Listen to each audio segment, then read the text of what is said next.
Students, इससे पहली class में हमने यूनिट्स एंड मेजरमेंट के न्यूमेरिकल्स आपको सोल्व करवाए थे और मुझे उम्मीद है कि वो न्यूमेरिकल्स आपने सोल्व कर लिए होंगे। तो आज हम काइनेमेटिक्स का पहला लेक्चर यानी काइनेमेटिक्स आज स्टार्ट करते हैं। बच्चों, काइनेमेटिक्स समझने से पहले आपको कुछ टर्म्स समझ लेने ज़रूरी है। तो स्टूडेंट्स, सबसे पहले हम समझने की कोशिश करते हैं मैकेनिक्स क्या होता है। तो हमारे इस चैप्टर का नाम है काइनेमेटिक्स और इस चैप्टर का नाम है motion in a straight line. Motion in A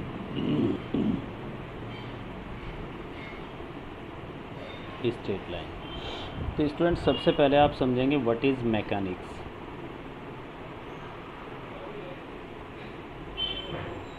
mechanics क्या होता है? The branch of physics deals with body at rest और motion is called mechanics. Now students, types of mechanics. Mechanics तीन प्रकार का होता है। पहला जो टाइप है statics, deals with body at rest. दूसरा प्रकार होता है काइनेमेटिक्स, ये होता है deals with body in motion without considering the cause of motion. और तीसरे प्रकार की जो मैकेनिक्स होती है बच्चों, उसका नाम होता है dynamics. Dynamics deals with the body in motion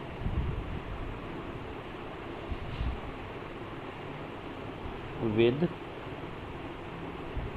the cause of motion। इस चैप्टर में हमें काइनेमेटिक्स की स्टडी करनी है। काइनेमेटिक्स की स्टडी करने का मतलब हम बॉडी की मोशन की स्टडी करेंगे, पर वो मोशन किस कारण से हुई है इसकी स्टडी नहीं करेंगे। अब इसके बाद बच्चों मोशन की स्टडी करनी है तो दो टर्म का समझ लेना बहुत ही इम्पोर्टेंट है। रेस्ट का मतलब होता है कि if the position of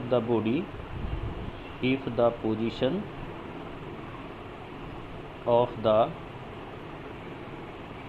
body does not change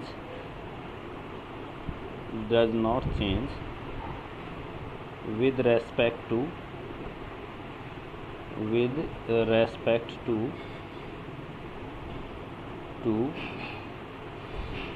its surroundings।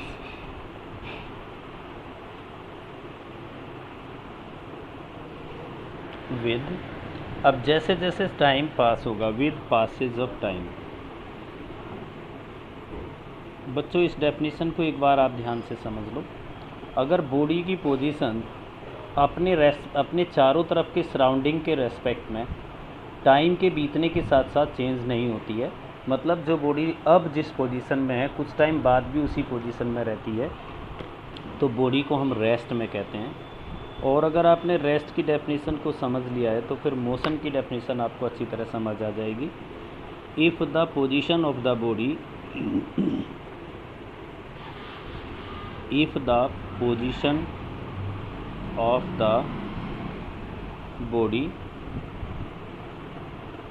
changed with respect to its surroundings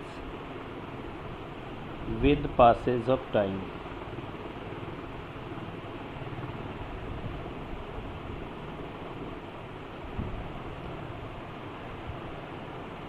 तो हम कहते हैं कि बॉडी मोशन में है।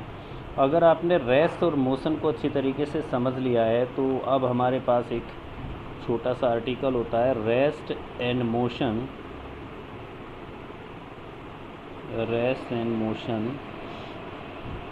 आर द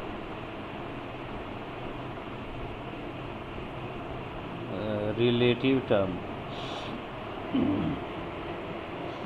बच्चों, कोई भी बॉडी ना तो एब्सोल्यूट रेस्ट में है ना एब्सोल्यूट मोशन में है। इस बात का आप एक तरीके से समझ सकते हैं कि अगर हम किसी बस में बैठ के जा रहे हैं और मान लीजिए बस आपकी 60 किलोमीटर पर आवर की स्पीड से दौड़ रही है, तो उस बस के अंदर जितने भी पैसेंजर्स हैं वो सारे पैसेंजर्स एक दूसरे के रेस्पेक्ट में रेस्ट में हैं, क्योंकि एक पैसेंजर के रेस्पेक्ट में दूसरे पैसेंजर की पोजीशन टाइम के साथ साथ चेंज नहीं होती है। तो सारे पैसेंजर एक दूसरे के रेस्पेक्ट में रेस्ट में हैं। लेकिन बच्चों, अगर आपका फ्रेम ऑफ रेफरेंस बस से बाहर है, मतलब देखने वाला बस से बाहर है, तो वो तो यही कहेगा कि बस में बैठने वाले सारे के सारे पैसेंजर्स मोशन में हैं। तो बच्चों, मोशन और रेस्ट जो होता है, मोशन और रेस्ट हमेशा एक ऑब्जेक्ट का किसी दूसरे ऑब्जेक्ट के रिलेशन में होता है। मीन्स ये जो टर्म्स हैं ये रिलेटिव टर्म्स हैं, दूसरे के रिलेशन में इनको बताया जाता है। स्टूडेंट्स, आप कोशिश करो कि अर्थ पे अगर आप कहते हैं पेड़ रेस्ट में है, पोल रेस्ट में है, टेबल रेस्ट में है, मकान रेस्ट में है, पर बच्चों पूरा अर्थ मोशन में है। अगर पूरा अर्थ मोशन में है तो इसका मतलब अर्थ का हर ऑब्जेक्ट अर्थ के साथ साथ मोशन में है। अगर हम कहें कि अर्थ कैसे मोशन करती है, इट रिवॉल्व अराउंड द सन, तो क्या हम ये ले सकते हैं कि सन रेस्ट में? नहीं, sun is also revolve around the galactic centre. और गैलेक्सी के स्टार्स के बारे में भी अगर हम बात करें तो गैलेक्सी के स्टार्स भी लगातार एक दूसरे से दूर जा रहे हैं और यूनिवर्स इज एक्सपेंडेड। तो कोई भी object in the universe rest में नहीं है। तो अगर रेस्ट का वर्ड हमने बनाया है, रेस्ट को हम डिफाइन करते हैं, तो इसको हमेशा एक बॉडी का रेस्ट दूसरी बॉडी के रेस्पेक्ट में होता है।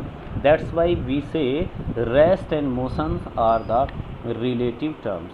तो जो मैंने नोट्स आपको प्रोवाइड करवाऊंगा वो फ्रॉम नोट्स से आप इसको लिख लेंगे। अब ये सारी की सारी थ्योरी मैं आपको लिखूंगा नहीं, आप उसमें से लिख के इसको समझ लेंगे। नेक्स्ट स्टूडेंट्स, काइनेमेटिक्स के क्वेश्चंस को सॉल्व करने के लिए आपको पॉइंट ऑब्जेक्ट के कॉन्सेप्ट को समझने की बहुत ज़रूरत पड़ेगी। तो आप पॉइंट ऑब्जेक्ट को समझ लीजिए। पॉइंट ऑब्जेक्ट हम उसको कहते हैं if the distance covered by the body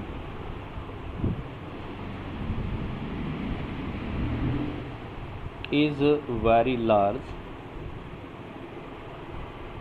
in comparison of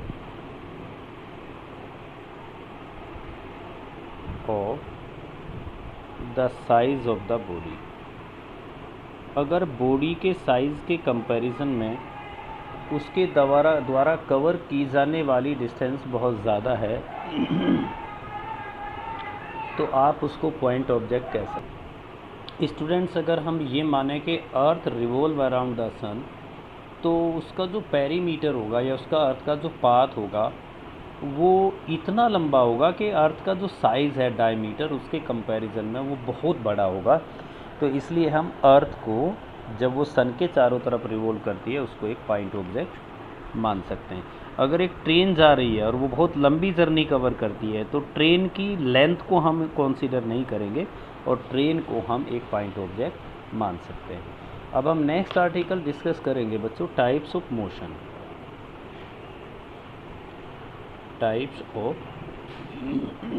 motion. तो हम 3 प्रकार के मोशन आपके साथ स्टडी करेंगे। एक मोशन होता है one dimensional motion. One dimensional motion, यहाँ पर हमारा डायमेंशन से वर्ड है कोऑर्डिनेट। देखिए, every body have 3 coordinate, every body have 3 coordinate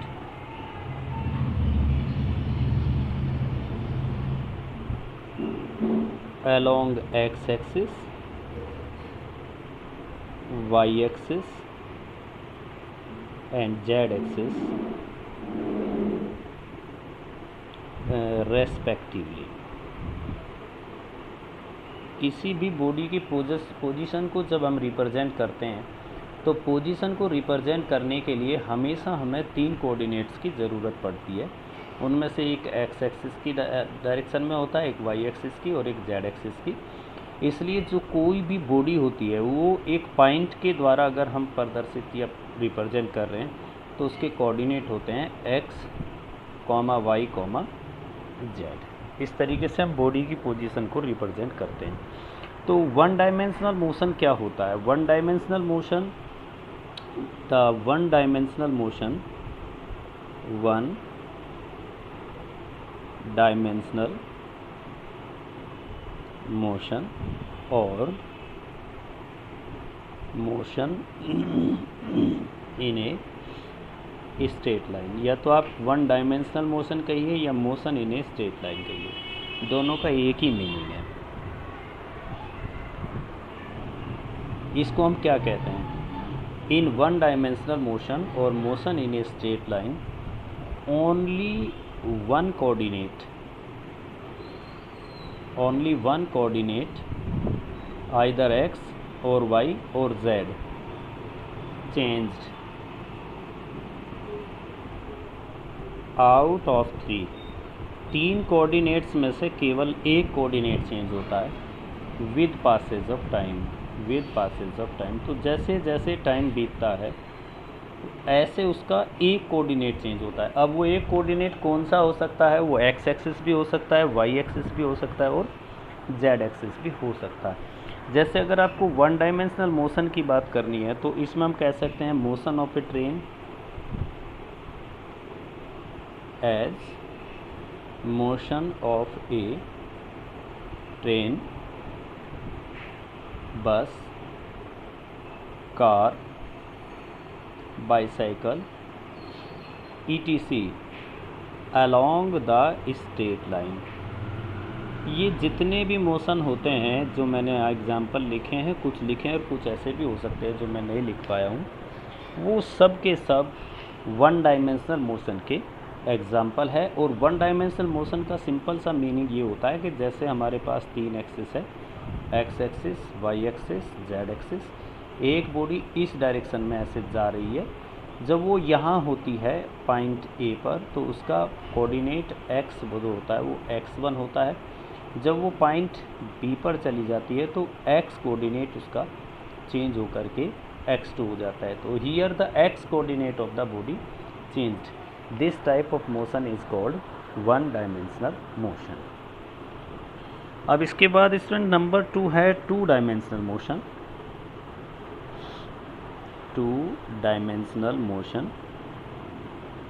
अब आप इसको समझ तो गए हैं कि what is the meaning of two dimensional motion. तो हम ये कहते हैं कि in two dimensional motion, in two dimensional motion, two coordinates, two coordinates out of 3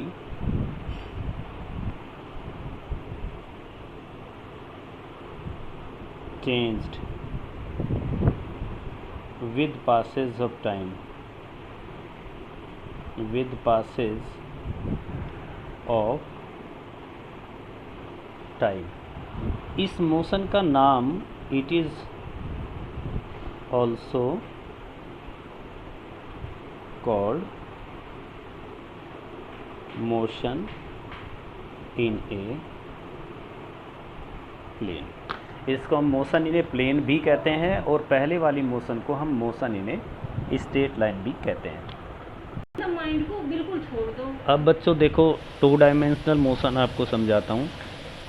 मान लीजिए ये दो एक्सिस हैं, ये एक्स एक्सिस है, ये वाई एक्सिस और ये आपका ओरिजिन। एक ऑब्जेक्ट अभी यहाँ था पॉइंट ए पर, तो जब वो पॉइंट ए पर था तो उसका ये कोऑर्डिनेट था x1 और ये वाली जो डिस्टेंस थी ये कोऑर्डिनेट था y1। तो इसके कोऑर्डिनेट को हम कह सकते थे कि इसके कोऑर्डिनेट x1, y1 थे। इसके बाद ये ऑब्जेक्ट ए से यहाँ चला गया बी पर। तो अगर बी पे चला गया तो यहाँ देखिए बी पे जाने में उसका जो एक्स कोऑर्डिनेट है वो बढ़ कर के यहाँ से यहाँ तक हो गया x2 हो गया, और जो उसका y कोऑर्डिनेट है वो भी बढ़ कर के यहाँ से यहाँ तक हो गया y2, और उसके कोऑर्डिनेट हो गए x2, y2। तो अब देखो बच्चों यहाँ तीनों कोऑर्डिनेट दो कोऑर्डिनेट आपके चेंज हो रहे हैं। x कोऑर्डिनेट x1 से x2 हो गया और y कोऑर्डिनेट y1 से y2 हो गया। तो two coordinates are changed out of 3, then this type of motion is called two dimensional motion. Two dimensional motion के एग्जाम्पल आपको, जैसे आजकल का सीजन चल रहा है, फ्लाइंग ऑफ काइट, जैसे काइट उड़ता है वो टू डायमेंशनल मोशन का, या फ्लाइंग ऑफ बर्ड, या फ्लाइंग ऑफ एरोप्लेन, ये सब टू डायमेंशनल मोशन के एग्जाम्पल है। इसके बाद बच्चों तीसरे प्रकार की जो हमारी मोशन होती है उसको कहते हैं three dimensional motion. Three dimensional motion. और थ्री डायमेंशनल मोशन का मतलब क्या है? थ्री डायमेंशनल मोशन का मीनिंग है, in three dimensional motion, in three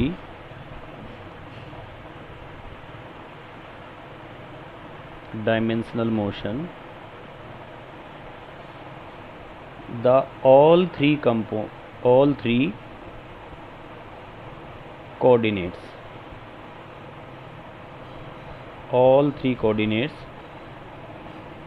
changed with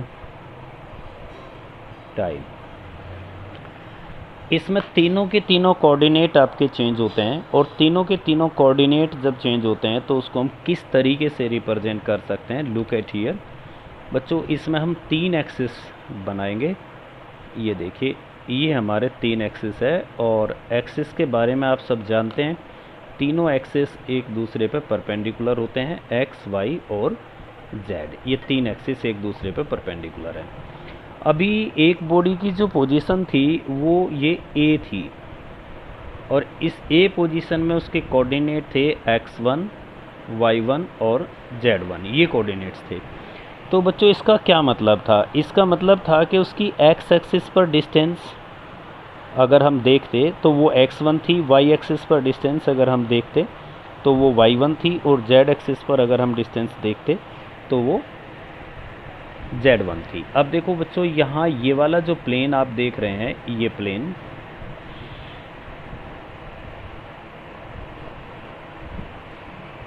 अब आपको हल्का सा इमेजिनेशन इस प्लेन का आने लगा होगा। ये जो प्लेन आप देख रहे हैं, ये वाला प्लेन, ये XZ प्लेन कहलाता है। XZ प्लेन में अगर मैं इस पॉइंट की पोजीशन को देखना चाहता हूँ तो XZ प्लेन में इस पॉइंट की पोजीशन मान लीजिए ये है, तो ये y एक्सिस कह लूँगा, तो इसका मतलब ये इसके लिए y1 डिस्टेंस होगी। इसी तरीके से अगर हम इधर वाला ये प्लेन देखना चाहें, ये वाला प्लेन, इसको देखिए, इस प्लेन में ये YZ प्लेन है, तो इस YZ प्लेन से जो डिस्टेंस इसकी इस डायरेक्शन में मेज़र करेंगे, ऐसे YZ प्लेन के परपेंडिकुलर, ये अलोंग x एक्सिस है, ये डिस्टेंस इसके लिए x1 है, और पॉइंट अगर यहाँ पर है तो फिर ये जो डिस्टेंस आपकी बनेगी z एक्सिस के अलोंग, ये z1 है।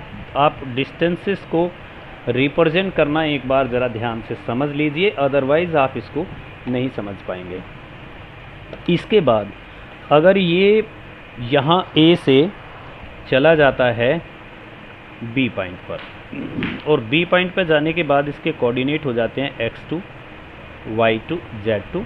तो देखो B पॉइंट पर जाने के बाद इस वाले प्लेन में अगर मैं इसकी पोजीशन को रिप्रेजेंट करूँगा बच्चों, तो इसकी पोजीशन यहाँ मेरी रिप्रेजेंट होगी ये, और यहाँ से ये जो डिस्टेंस है, देखिए ये वाली डिस्टेंस इस पॉइंट की, ये डिस्टेंस हो जाएगी x2।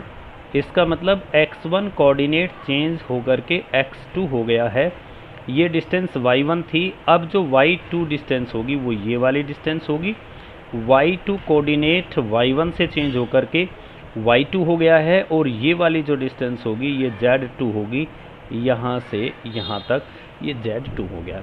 It means all 3 coordinates are changed, then this motion is called 3 dimensional motion. तो अब बताइए बच्चों, आपको 3 डायमेंशनल मोशन समझ आया कि नहीं यार?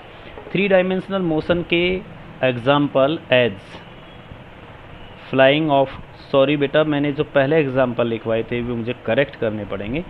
फ्लाइंग ऑफ काइट, काइट का उड़ना, फ्लाइंग ऑफ बर्ड, बर्ड का उड़ना, फ्लाइंग ऑफ एरोप्लेन, एरोप्लेन का उड़ना, ये सब 3 डायमेंशनल मोशन के एग्जाम्पल थे। लेकिन ये एग्जाम्पल मुझे करेक्ट करने पड़ेंगे, ये फ्लाइंग ऑफ काइट नहीं इसमें होगा, इसको मैं यहीं पर करेक्ट कर देता हूँ। As motion of the earth, moon, other planets and other planets. Please इसको करेक्ट कर लेना, अदर प्लैनेट्स। ये आपके 2 डायमेंशनल मोशंस के एग्जाम्पल थे। तो ये थी बच्चों 1 dimensional, 2 dimensional and 3 dimensional motion. बेटा मैं वीडियो ऑन करना भूल गया था, तो इसको एक बार आपसे फिर से रिपीट कर रहा हूँ। देखिए डिस्टेंस क्या होता है, the total path length is called distance. जब भी कोई बॉडी एक पॉइंट से किसी दूसरे पॉइंट पर जाती है तो उसका पाथ चाहे जैसा हो, उस टोटल पाथ की लेंथ को डिस्टेंस कहते हैं। और डिस्टेंस के बारे में आप 3-4 बातें याद करेंगे। ये स्केलर क्वांटिटी है, डिस्टेंस पॉजिटिव हो सकती है, 0 हो सकती है, पर कभी भी नेगेटिव नहीं हो सकती। डिस्टेंस की जो यूनिट होती है वो मीटर होती है, और distance does not give the information about the path. इस पॉइंट को भी याद रखें कि डिस्टेंस से किसी बॉडी के पाथ के बारे में कोई जानकारी नहीं मिलती है। डिस्प्लेसमेंट, अब हम एग्जाम्पल के द्वारा डिस्टेंस और डिस्प्लेसमेंट का डिफरेंस आपको समझाएंगे, पर पहले डिस्प्लेसमेंट को एक बार ध्यान से समझ लीजिए। The length of the shortest path is called displacement. जब भी कोई बॉडी कोई डिस्टेंस कवर करती है, चाहे उसका पाथ कैसा भी हो, जो सबसे शॉर्टेस्ट पाथ हो सकता है, और ध्यान देने की बात यह है कि वो शॉर्टेस्ट पाथ इमेजिनरी भी हो सकता है, it is different from actual path. तो जो शॉर्टेस्ट पाथ है उसकी लेंथ को हम डिस्प्लेसमेंट कहते हैं। डिस्प्लेसमेंट के बारे में आप याद करेंगे कि it is a vector quantity and displacement can be positive, 0 and negative. और इसके बाद इसकी जो यूनिट होती है डिस्प्लेसमेंट की, वो भी डिस्टेंस की तरह इसकी यूनिट भी मीटर है, और इसको स्मॉल m से रिप्रेजेंट करते हैं। और फोर्थ बात है displacement gives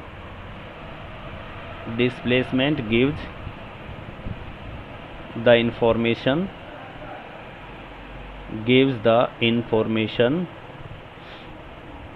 about the path. ये पाथ के बारे में जानकारी देता है। अब बच्चों एक एग्जाम्पल के द्वारा आपको समझाने की कोशिश करेंगे। हालांकि ये 9th क्लास में आप सबने देख लिया है, लेकिन आप एक एग्जाम्पल से समझिए।